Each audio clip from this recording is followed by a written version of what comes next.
और उसने मेरे पास एक प्रस्ताव रखा कि मुझे अमित शाह का एक निर्देश है कि हमें राजस्थान, मध्य प्रदेश और नेपाल सरकार को गिराना है, तोड़ मोड़ करना है। इसके लिए हमको अमित शाह के लिए 1500 से 2000 करोड़ रुपए पूरे देश। और गंभीर बात कह रहे हैं आप।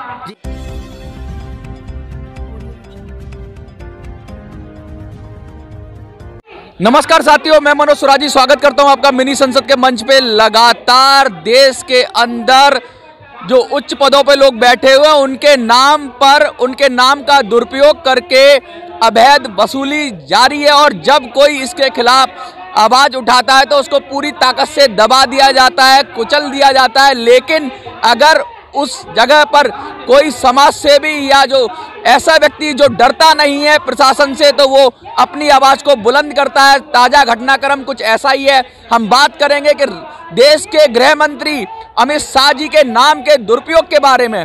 अमित शाह जी के नाम का दुरुपयोग करके कैसे एक उच्च अधिकारी मनमाने तरीके से, इनका आरोप है कि करोड़ों रुपए की अवैध वसूली कर रहा था।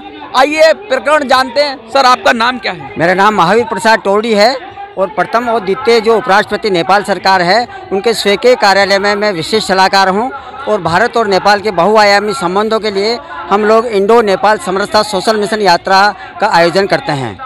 जब आप इस तरह का आयोजन करते हैं तो क्या दिक्कतें आती हैं, क्या परेशानी आती है, और किस तरीके से उज्जैन की जब आप घटना बता रहे हैं तो क्या घटनाक्रम हुआ, कैसे क्या हुआ? देवास स्थित पुष्पगिरी जो पुष्पदंत सागर महाराज हैं, उनका मुझे एक आमंत्रण मिला था कि आज आप हमारे यहाँ आश्रम पे आइए, हमारा बहुत बड़ा एक कार्यक्रम है। तो नेपाल से मैं वहाँ पे एज ए मुख्य अतिथि के रूप में उस समारोह में सम्मिलित होने के लिए इंडो नेपाल समरसता सोशल मिशन यात्रा के अंतर्गत मैं वहाँ पे मध्य प्रदेश पहुँचा था। मध्य प्रदेश सीमा पे आगर का जो जिला प्रशासन था, उन्होंने बड़े सम्मान के साथ हमको प्रोटोकॉल दिया। और उज्जैन जैसे ही हम लोग उज्जैन सर्किट हाउस में गए तो वहाँ पे मैं एक जज के नाम से कमरा बुक करा रखा था, सचिन अतुलकर जो वहाँ का एसपी था। और उसने 45 मिनट तक मुझसे एक मंत्रणा की कमरा नंबर 8 में, और उसने मेरे पास एक प्रस्ताव रखा कि मुझे अमित शाह का एक निर्देश है कि हमें राजस्थान, मध्य प्रदेश और नेपाल सरकार को गिराना है, तोड़ मोड़ करना है। इसके लिए हमको अमित शाह के लिए 1500 से 2000 करोड़ रुपए पूरे देश। और गंभीर बात कह रहे हैं आप। जी, 1500 से 2000 करोड़ रुपए का कलेक्शन करके हम लोग अमित शाह जी के यहाँ पहुँचाएंगे। और आप जहाँ पे जा रहे हैं मुनि पुष्पदंत सागर जी महाराज जी के यहाँ से, वो बहुत बड़े संत हैं, आप उनसे हमको 10 करोड़ रुपए दिलवा दीजिए, क्योंकि उनके कोई भी अनुयायी है वो हमको 10 करोड़ रुपए दे देंगे तो हमारी इज्जत बच जाएगी और हमारी नौकरी बच जाएगी।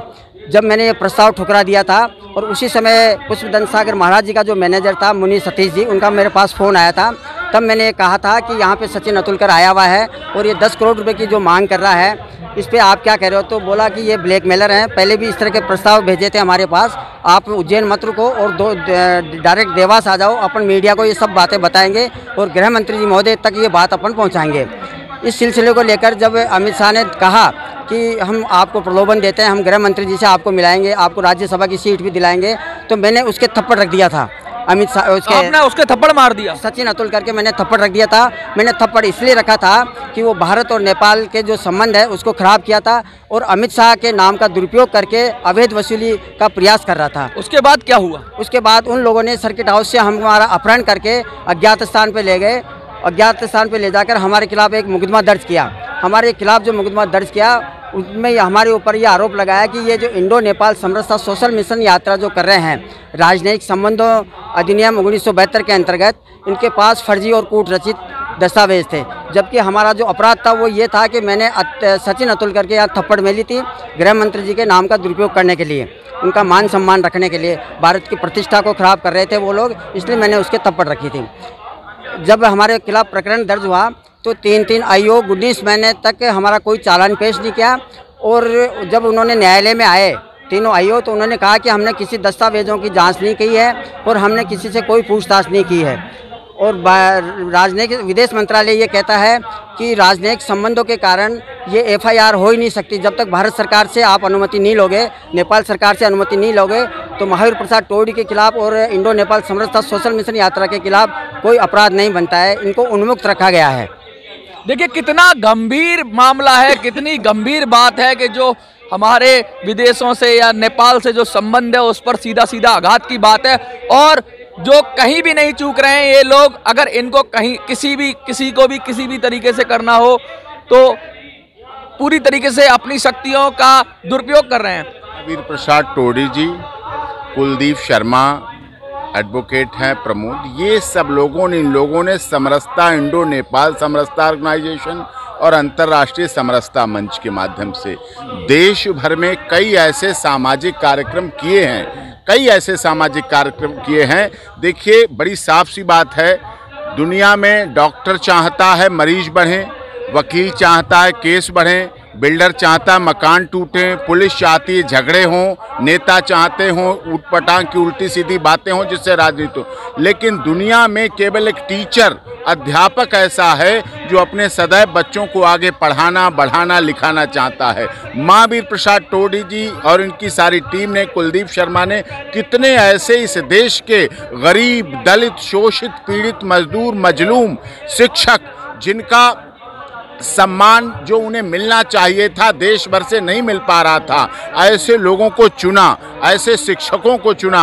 और शिक्षक दिवस पर कितने ऐसे आयोजन किए जो शिक्षक के सम्मान के लिए थे, शिक्षकों के लिए। ISIL माननीय सर्वोच्च न्यायालय के सामने हॉल में कितने ऐसे कार्यक्रम किए और देश के शिक्षकों को सम्मानित किए। इन्होंने सदैव देश की एकता, अखंडता, अस्मिता, मान, सम्मान के लिए और नेपाल और भारत का जो रोटी और बेटी का संबंध था उसको बनाने के लिए कई कार्यक्रम देश में आयोजित किए, कई कार्यक्रम काठमांडू में आयोजित किए, जहां वर्तमान नेपाल सरकार और पिछली नेपाल सरकार जो थी, पिछली जो नेपाल सरकार थी, उनके महामहिम उपराष्ट्रपति जी और माननीय मंत्री जी लोगों ने वहां भाग लिया, जिससे हमारे देश नेपाल भारत में जो खटास कई बार पैदा होने लगती है उसको दूर करने के लिए महावीर प्रसाद टोडी जी ने बहुत कार्य किए। और इसके लिए नेपाल सरकार ने भी इन्हें समय समय पर सम्मानित किया, इन्हें समय समय पर सर्टिफिकेट दिए। वो सर्टिफिकेट मैंने वहाँ भी पेश किए जाके थे, सब दिए जाके कि आप इनकी जांच करिए, जांच करें, उस पर करें, लेकिन उस पर कुछ हुआ नहीं। और जो कि इन्होंने नेपाल संबंधों को बढ़ाने का काम किया और इनके ऊपर इस तरह के ऐसे आरोप और केस लगने के बाद नेपाल और भारत के जो मैत्री संबंध थे बहुत अच्छे चल रहे थे, उस पर निश्चित तौर पर चोट लगी है, उस पर निश्चित तौर पर आघात पहुंचा है। हमारा सबसे अच्छा पड़ोसी देश नेपाल है, माननीय मोदी जी भी कहते हैं, और माननीय मोदी जी और भारत सरकार ने भी सदैव नेपाल को अपना छोटा भाई, अपने परिवार का अंग मान के चले हैं। और आज भी अयोध्या में प्रभु श्री राम मंदिर की शिलाएं नेपाल से आ रही हैं, सीता माता का मायका नेपाल में है।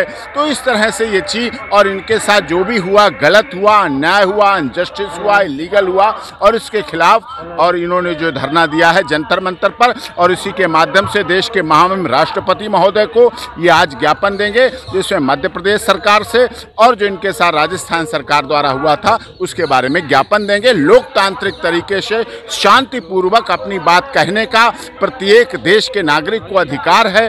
और डॉक्टर भीमराव अंबेडकर संविधान निर्मात्री सभा जिसके अध्यक्ष थे, वो संविधान हमें अपनी बात को कहने का अधिकार देता है। और इसीलिए आज जंतर मंतर के इस प्रांगण से जो इनके साथ यहाँ तमाम आंदोलनकारी आए हुए हैं, विशाल आप देख रहे हैं, वो लोग सब ज्ञापन देंगे देश के महामहिम राष्ट्रपति जी को, और उसके बाद उस पर आगे जो भी राष्ट्रपति जी करेंगे। इनके साथ न्याय होना चाहिए, in the interest of justice, न्याय हित में न्याय होना चाहिए। क्या संदेश देना चाहेंगे दोनों सरकारों को, नेपाल की, भारत की, या देश को?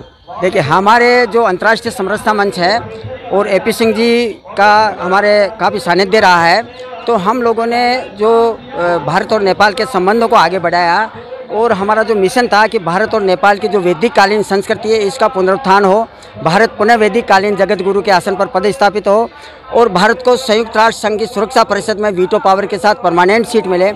इस सदस्य राष्ट्रों का नैतिक समर्थन के लिए हमने ये जो 22 राष्ट्र हैं इनका हमने समर्थन प्राप्त किया है। और ये जो 22 राष्ट्र है इन्होंने अपने नैतिक समर्थन के साथ अपने अपने राष्ट्र ध्वज हम लोगों को समर्थन दिया है। और जिस राष्ट्र ध्वज के लिए लोग शहीद हो जाते हैं, मर जाते हैं, मिट जाते हैं, इन संबंधों को भारत सरकार, राजस्थान सरकार और मध्य प्रदेश ने जो क्षति पहुंचाई है, हम चाहते हैं कि इस क्षति का पुनर्वास के लिए हम प्रधानमंत्री कोष में मध्य प्रदेश सरकार, राजस्थान सरकार 10-10 हज़ार करोड़ डॉलर सांस्कृतिक कार्य योजना के लिए जमा कराएं और 22 राष्ट्रों के साथ जो भारत और नेपाल के जो संबंधों को क्षति पहुंचाई है, इनको वापस उभारा जाए।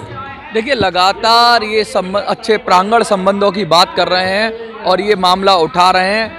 अब देखते हैं कि इस पर क्या प्रक्रिया अपनाती है सरकार, किस तरीके से इनकी बात सुनती है।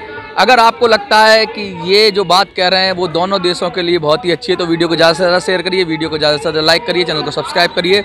जंतर मंतर से मिनी संसद के लिए मैं मनोज सुराजी। जय हिंद, जय भारत। भारत माता की जय, भारत माता की जय, भारत माता की जय।